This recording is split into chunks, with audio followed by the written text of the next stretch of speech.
What's up, guys? I am Snecky. I recently did a Girl Scout journey about media and representations of women in media, and for my Take Action project, I decided to talk about a project that happened in the mid-1900s that helped shape the idea of a body standard, and also helped give rise to the epidemic of negative feelings about our own bodies. Meet Norman and Norma. They are alabaster statues made in 1945 by artist Abram Belsky and commissioned by obstetrician-gynecologist Robert Latu Dickinson. The statues were made to show the statistically average human body and to demonstrate how the American stock, meaning the American people, was improving physically.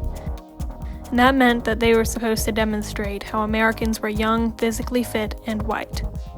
You see, Dickinson was part of a group of people who called themselves eugenicists.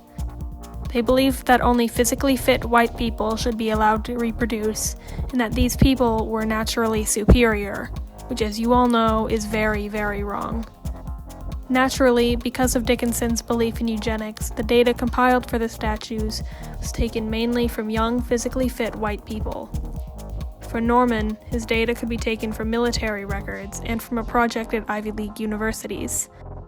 At the time, women were not allowed to be in the military and most Ivy League universities, and so finding data for Norma was substantially harder.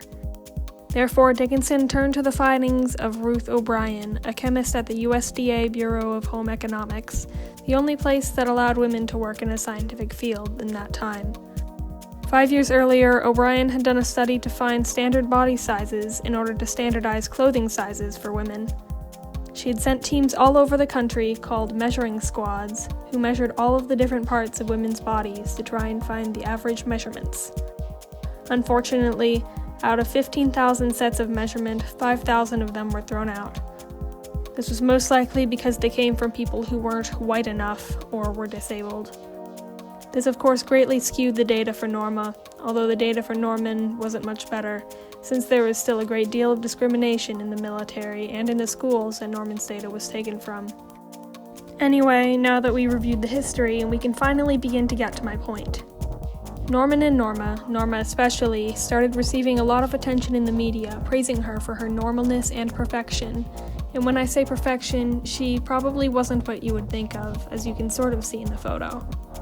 Her butt wasn't too big, and she wasn't impossibly skinny, but she was definitely designed to be quote-unquote attractive.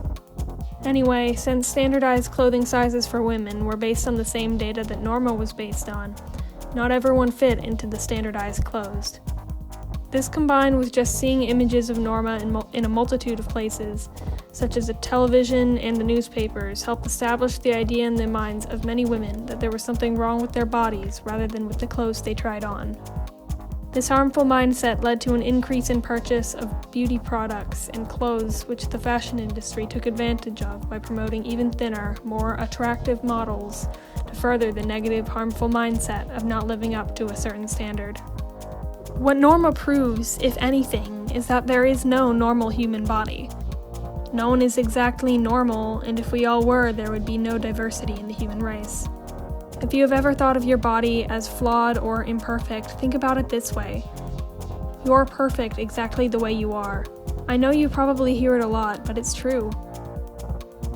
You don't have to live up to some standard of normal to be beautiful. What you see in the media is based on predatory standards set by the fashion industry and at least partially based in eugenics, which again is a terrible, discriminatory idea. No matter what you see in the media, you are perfect just the way you are. Just because you don't fit into a pair of jeans doesn't mean that there's something wrong with you. If anything, it means there's something wrong with the jeans, and really the fashion industry itself. Bodies come in all shapes, sizes, and skin colors, and no matter what you look like physically, you are exactly the way you're supposed to be, and that is beautiful. As a Christian, I believe that we are made in God's image, and that can only be good. Anyway, I hope you've learned something valuable today about harmful body standards, as well as an obscure set of statues from the mid-1900s.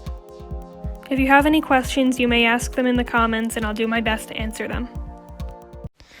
Well, that's all that I have for right now, and I guess I'll see you in the next video. Also, check me out on my socials that I've listed at the end of the video. I'm not too active anywhere right now, but that may change soon. Have a nice day!